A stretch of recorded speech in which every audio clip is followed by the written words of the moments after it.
Welcome one and all of you fine Rika and Austroflamm owners out there. Thanks for tuning in to what Julie and I believe is the #1 internet site for troubleshooting your Austroflamm or your Rika. And today, this is another short on how to locate your air sensor on your stove and how to remove it to inspect it. So let's get right to it, shall we? Okay, this is the Austroflamm Integra 1, which many of you recognize. And for you Rika owners out there, it's pretty much identical. It's your air sensor is located on the right side of the stove. So when you're facing the stove, on the right-hand side, you normally have your colored panel right here in front, and you insert, owners, nothing here in the way of covering the back end because this portion slides inside of the fireplace. Alrighty?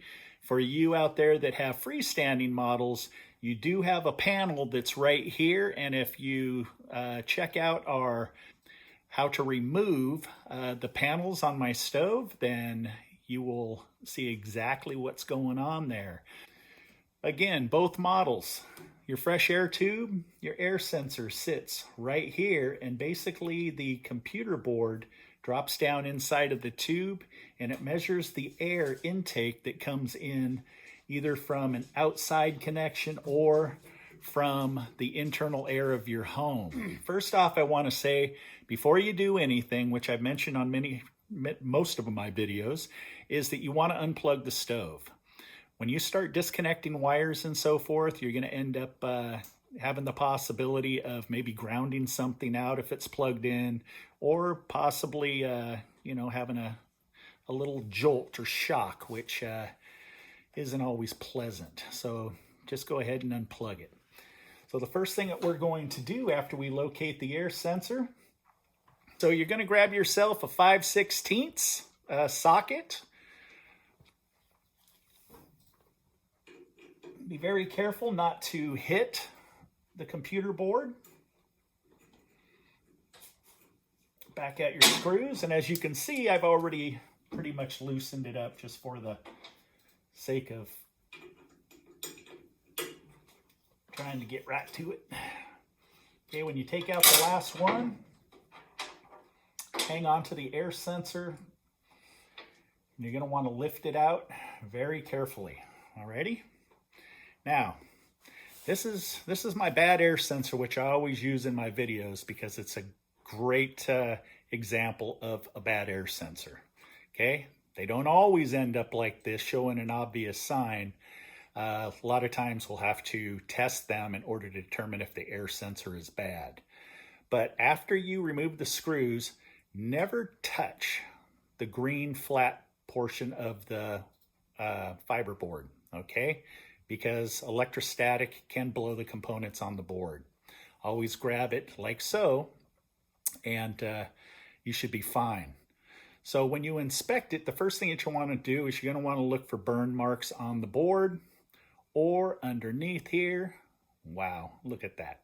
Put it down here with the white palette so you can see it better. You can see how this one here is torched. Alrighty?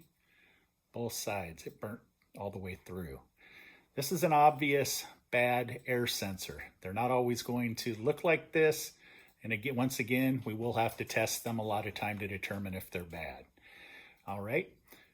Underneath the bracket here, you have gasketing insulation. If you do not have it, or like this one here, see how it's seriously compressed down? There's no more sponginess to it.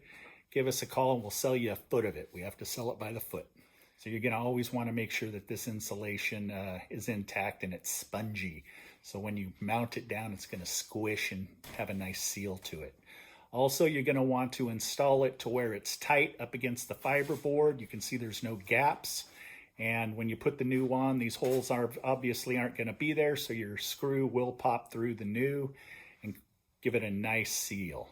All right, if you're going to clean it, do not take a cloth, do not use any type of cleaner in any way and spray it on the board. The only way that it should be cleaned is through high pressure air. You can get it Office Depot or wherever, Walmart, whatever.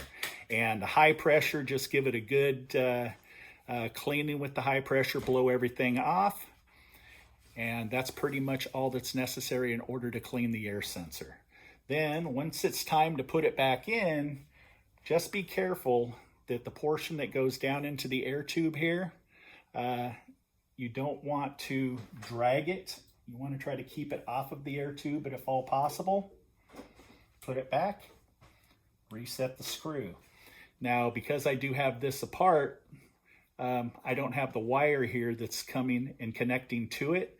But when you disconnect this wire here, do not pull on the wires, okay? The male portion of this connector that is connected to the wires, that's what you want to grab onto, and you just want to wiggle it and pull it up and off. Be very careful that you do not pull the wires out of the connector, because then it becomes a major inconvenience and you're going to have to get a hold of us and we're going to have to hook you up and help you get it all back together. All right? So that's all we really got to say about the air sensor. That quick, that easy.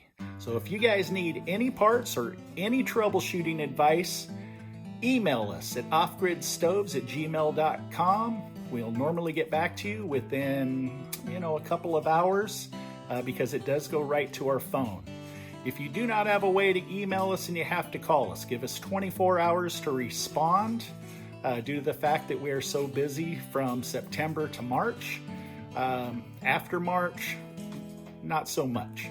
So, 800-348-1021. Stay safe. Peace.